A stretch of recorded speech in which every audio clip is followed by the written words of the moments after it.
Wow, congratulations po sa mga napanalo po natin ng 940 kanina sa 3-digit lucky numbers.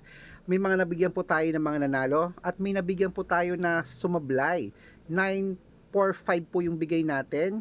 Ang lumabas nga po ay 940, nako sayang ano. Pero importante may mga napanalo po tayo. Ipopost natin yan bukas, okay?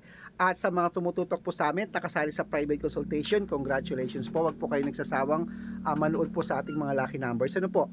At syempre po ngayong gabi po, bibigyan ko kayo ng mga magbibigayan na naman tayo ng mga lucky numbers na gusto nyo, lalong lalo na po sa mga hindi po nakakasali sa private consultation. Pag ganito pong gabi, tumutok lang po kayo rito, nagre-reply po ako hanggang madaling araw pag ako po ay nagigising, okay?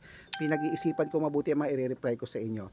At syempre po mga kalaki, ang kailangan ko po ngayon ay ang inyong birth month. Ayan, birth month at tatambalan ko po yan. Okay, bibigyan ko kayo ng gusto nyong lucky number. Sabihin nyo lang po kung ano, kung 2 digit, 3 digit, 4 digit, o 6 digit, i-reply ko po sa inyo. Basta po naka-follow kayo ha, at nagko-comment. Libre po ang mag-follow, libre ang mag-comment, libre ang mag-share. Gawin mo para mabigyan kita ng lucky numbers. Okay? At 6 digit lucky numbers, ayan po sa taas. Pwede po yan sa lahat. Lotto Pilipinas at Lotto Abroad. At ingat po kayo sa mga fake account na nagpapa-member dyan. Hindi po ako yan. Kung sasali po kayo sa akin, dapat makakausap nyo ako sa video call, malinaw, ganyan no, nag-uusap tayo ha, dapat malinaw, okay? Matanda na tayo para magpaloko sa mga yan, okay? Dapat tatawag ka o tatawag ako para makausap mo ako sa video call, malinaw, okay?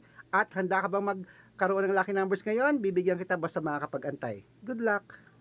Ngayon po ay March 10 na bukas, March 9 po ngayon.